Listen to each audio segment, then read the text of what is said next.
Hello students, welcome to Dr. B.R. Ambedkar Open University, Hyderabad.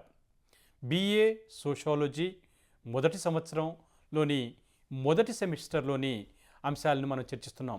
అందులో ముఖ్యంగా సమాజ శాస్త్రం పరిచయం అనే పాఠ్యభాగం నుండి మనం చర్చిస్తున్నాం.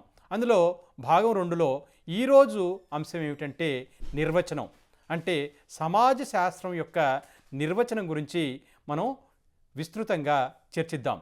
అసలు మానవుడు సమాజ శాస్త్రం అన్నటువంటి సంబంధాన్ని కూడా మనం విస్తృతంగా చేద్దాం.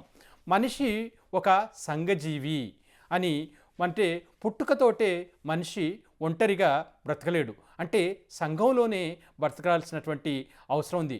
మానవుని మనుగడ కోసం ఒక సమాజం అనేది చాలా అవసరం.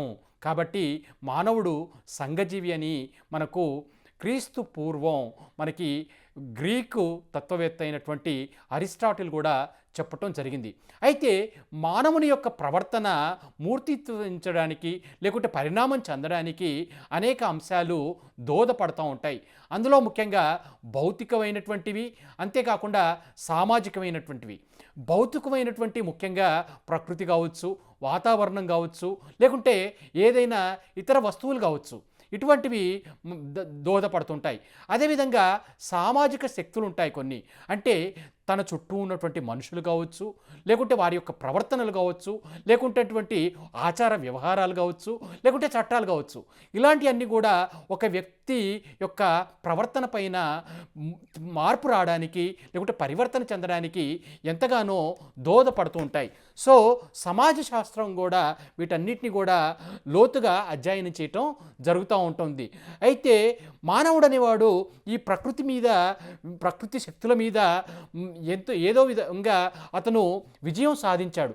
కానీ ఈ రెండవదైనటువంటి సామాజిక శక్తులకు మీద విజయం సాధించడానికి లేకుంటే పైచేయి వేయడానికి అతనికి ఒక శాస్త్రం అనేది, ఒక డిసిప్లిన్ అనేది, ఒక సబ్జెక్ట్ అనేది ఆవశ్యకత ఏర్పడిందనే విషయాన్ని మనం తెలుసుకోవాలి. అయితే మిగతా శాస్త్రాలను చదవడానికి, ముఖ్యంగా వేరే శాస్త్రాలు చదువుకోవడానికి లేకుంటే వేరే శాస్త్రాలు ఉన్నాయి, కానీ సమాజ శాస్త్రాన్ని చదవడానికి అధ్యయనం చేయడానికి ఒక ప్రత్యేక శాస్త్రం అనేది ఆవశ్యకత ఏర్పడింది.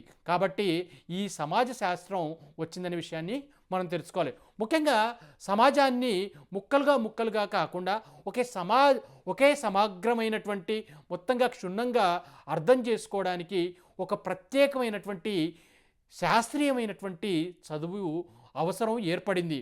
అందుకే ఈ సమాజ శాస్త్రం ఏర్పడిందనే విషయాన్ని మనం తెలుసుకోవాలి. అయితే ఈ సమాజ శాస్త్రాన్ని పలువురు తత్వవేత్తలు కావచ్చు, సామాజిక శాస్త్రవేత్తలు కావచ్చు, లేకుంటే ఇతర సబ్జెక్టులు చదువుకుంటూ ఈ సబ్జెక్టును కూడా చర్చించినటువంటి అనేక తత్వవేత్తలు ఉన్నారు. వారందరూ ఈ సమాజ శాస్త్రాన్ని ఏ విధంగా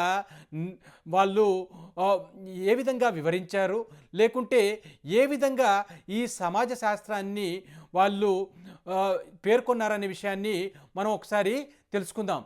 ఏ విధంగా ముఖ్యంగా నిర్వచించారనే విషయాన్ని మనం తెలుసుకుందాం. మానవ పరస్పర చర్యలకు, సంఘాలకు సంబంధించినటువంటి సాధారణ సూత్రాలను, నియమాలను తెలుసుకోవడానికి మానవ సమూహాలకు, సమాజాలకు సంబంధించినటువంటి స్వభావం, రూపము, విషయము, నిర్మితిని, స్వభావాలను సమాజ శాస్త్రం విశదపరుస్తుంది అనే విషయాన్ని రాబర్ట్ బియర్స్టెడ్ పేర్కొనటం జరిగింది.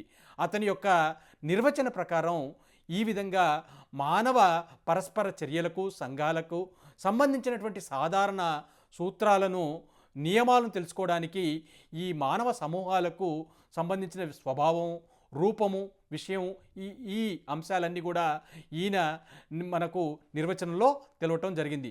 అదేవిధంగా మరొక తత్వవేత్త అయినటువంటి జాన్ ఎఫ్ క్యూబర్, ఈయన సమాజ శాస్త్రాన్ని ఏ విధంగా నిర్వచించారంటే, సమాజ శాస్త్రాన్ని మానవ సంబంధాలను గురించిన శాస్త్రీయమైనటువంటి విజ్ఞాన భాగంగా, అంతేకాకుండా ఉదాహరణకు ఒక జైవిక ప్రాణిగా, మానవుడితో కానీ అతని చరిత్ర సాధించిన విజయాలతో కానీ దీనికి సంబంధం లేదు, మానవుల పరస్పర చర్యలకు సంబంధించిన మానవ ప్రవర్తన పరిశీలించేదే సమాజ శాస్త్రం అని జాన్ ఎఫ్ క్యూబర్ అనే తత్వవేత్త దీన్ని మనకు నిర్వచించటం జరిగింది.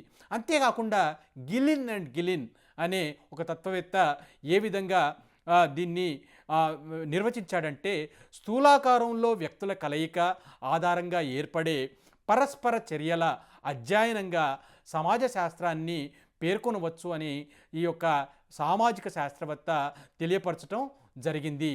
మరి మరొక సామాజిక శాస్త్రవేత్త అయినటువంటి జాన్సన్ ఏ విధంగా పేర్కొన్నాడు అంటే కనుక, సాంఘిక సమూహాలకు సంబంధించినటువంటి శాస్త్రీయ అధ్యయనమే సమాజ శాస్త్రం. అంటే సాంఘిక సమూహాలు, అంతర్గత వ్యవస్థ, సమూహాల మధ్య ఉండేటువంటి సంబంధాలు, కొనసాగించే లేదా మార్చే ప్రక్రియలను అధ్యయనం చేసే శాస్త్రమే ఈ సమాజ శాస్త్రం అనే విషయాన్ని జాన్సన్ పేర్కొనటం జరిగింది. ఎమైల్ డర్కేమ్ ఈయన కూడా సమాజ శాస్త్రానికి చాలా కంట్రిబ్యూట్ చేసినటువంటి వ్యక్తి. ఇతను ఏ విధంగా ఈ సమాజ శాస్త్రాన్ని మనకు నిర్వచించారంటే, సమాజ శాస్త్రం అంటే సామాజిక సంస్థలను గురించి సమిష్టి ప్రాతినిధ్యాన్ని గురించి అధ్యయనం చేస్తుందనే విషయాన్ని మనకు ఎమైల్ డర్కేమ్ అనే సామాజిక శాస్త్రవేత్త నిర్వచించడం జరిగింది. అంతేకాకుండా మ్యాక్స్ వెబ్బర్, ఇతని కంట్రిబ్యూషన్స్ కూడా మనకు సమాజ శాస్త్రానికి చాలా అధికంగా ఉంటాయి. ఈ మ్యాక్స్ వెబ్బర్ ఏమన్నాడంటే, సమాజ శాస్త్రం అంటే సామాజిక చర్యలను వ్యాఖ్యాన సహితంగా అవగాహన ఏర్పరిచే శాస్త్రం అనే విషయాన్ని ఈ మ్యాక్స్ వెబ్బర్ తెలియపరచడం జరిగింది. ముఖ్యంగా ఈ మన నిర్వచనాలన్నిటినీ తెలుసుకోవాలంటే మనం ముఖ్యంగా అసలు సామాజిక పరస్పర చర్య అంటే ఏమిటి, సామాజిక సంబంధాలు ఏమిటి అనే విషయాన్ని మనం తెలుసుకోవాలి.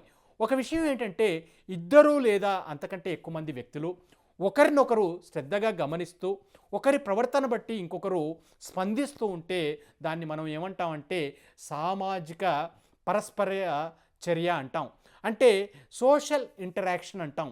ఈ సోషల్ ఇంటరాక్షన్ గురించి మనకు సామాజిక శాస్త్రవేత్త అయినటువంటి మ్యాక్స్ వెబ్బర్ చాలా విస్తృతంగా చర్చించటం లేకుంటే విశ్లేషించడం జరిగింది. వ్యక్తుల చర్యల వెనుక ఒక నిర్దిష్టమైనటువంటి అర్థం ఉంటుంది. ఆ అర్థం ఎదుటివారి ప్రవర్తనను ప్రభావితం చేసినట్లయితే కనుక దాన్ని సామాజిక చర్య అని అంటాం. ఈ విషయాన్ని మ్యాక్స్ వెబ్బర్ మనకు విశ్లేషించడం జరిగింది. అదేవిధంగా ఇంకొక అంశాన్ని కూడా, అంటే సామాజిక సంబంధం అనే అంశాన్ని కూడా మ్యాక్స్ వెబ్బర్ చర్చించడం జరిగింది. ఇద్దరు లేదా అంతకంటే ఎక్కువ మంది వ్యక్తుల ఒకరినొకరు ఒక నిర్దిష్టమైనటువంటి అర్థంతో పదే పరస్పర చర్యలు జరుపుతూ ఒకరి ప్రవర్తనను మరియు ఆ అంచనాలను మరొకరు పరిగణలోకి తీసుకున్నప్పుడు వారి మధ్య ఒక సామాజికమైనటువంటి సంబంధం ఏర్పడుతుంది అని మ్యాక్స్ వెబ్బర్ పేర్కొనడం జరిగింది. సామాజిక శాస్త్రంలో గొప్ప వర్క్స్ చేసిన వాళ్ళల్లో మనకు మ్యాక్స్ వెబ్బర్ కూడా ఒకరు. సామాజిక శాస్త్రంలో మ్యాక్స్ వెబ్బర్ యొక్క కంట్రిబ్యూషన్స్ అనేటివి చాలా అధికంగా కనిపిస్తూ ఉంటాయి. ముఖ్యంగా ఆయన ఏమంటారంటే, ఒకరు పరస్పర అవగాహనతో మెలగడమే సామాజిక సంబంధం అనే విషయాన్ని కూడా తెలపటం జరిగింది. సో ఇలాగా వివిధ సామాజిక శాస్త్రవేత్తలు ఇచ్చినటువంటి నిర్వచనాలను, అదేవిధంగా సామాజిక పరస్పర చర్య, సామాజిక సంబంధాలని విద్యార్థులు లోతుగా అధ్యయనం చేయాల్సిన అవసరం ఉంటుంది. Thank you.